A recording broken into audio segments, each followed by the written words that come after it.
So, after the last month being pretty mediocre for me, this month is surprisingly great. Let's have a look. First up is Resident Evil Village. The game starts out with a little recap of the previous game before you start the story off. We see the player's character's life turned upside down and he wakes up in a village which seems to be largely destroyed. I've not played this game before, but having seen the memes, cosplays and general internet posting about one of the bosses this game has, my initial reaction was, "The big woman's still here?" Sadly not. I think she comes later in the game, so for now I'll have to be creeped out by the dark and prepared to fight, run away or do whatever is necessary to stay alive and presumably find the character's daughter who was taken from him in the opening act. Take him away. Having a good time with the game so far, and despite seeing a number of people play this in the past, it's somehow spoiler free in my head, as I remember none of it. Plays really well on the Steam Deck too, surprisingly so I'm sure I'll get it finished. Now next we have Date Everything. At first I thought this would be your normal kind of dating sim, but the everything in this game is taken very, very literally. You put on what I'm calling your perv glasses and suddenly all manner of inanimate objects become things to hang out with and potentially date and end up needing extraction when you go to A&E. Including your own bed, which seems somewhat onanistic to say the least. Good luck with that one, YouTube auto-translate. I may play it a little more just to see how silly it gets, but it was surprisingly funny. Following that, we have Core Keeper, sort of a top-down version of Terraria. Very reminiscent of Dungeon Keeper.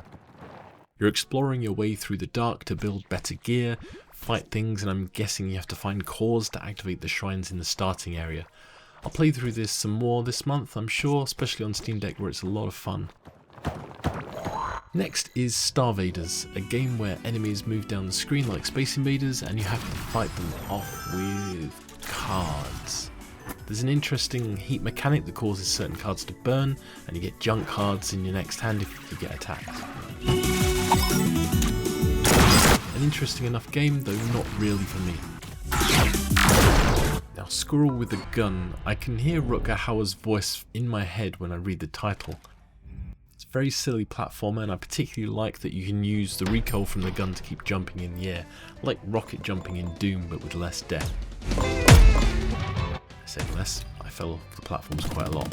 I had to enable the markers that show you where you'll land as the camera angle wasn't entirely apparent, but once you get used to the movement it's pretty good, silly fun.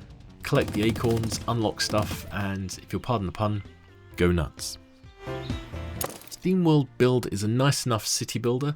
I enjoyed playing it, but not enough to continue to play it with so much on my backlog, and especially with High on Life 2 just released. You build and expand a city around a train line, adding residential spaces, support buildings, resource management, and so on.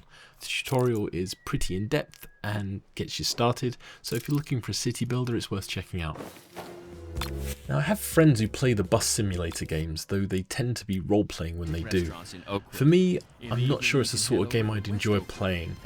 The point that I stopped playing this game was when I got bored and started trying to mow people down GTA style, and my bus teleported me back to their safety. The game itself is detailed enough for a simulator, but arcadey enough not to be too much of a chore. It's nearly 5 years old, and if you enjoy it, it could be a warm-up for Bus Simulator 27, which is apparently in development. And lastly, we have Big Helmet Heroes, which is a nice enough hack and slash game. I played this a bunch on the Steam Deck as well, and I really enjoyed it.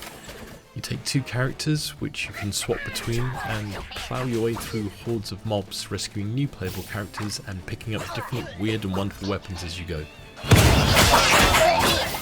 So that's it, some good things for me. I'm going to be playing Resident Evil Village, Core Keeper, Big Helmet Heroes, and probably a little bit more of Date Everything for the lols. But what about you? Does anything take your fancy?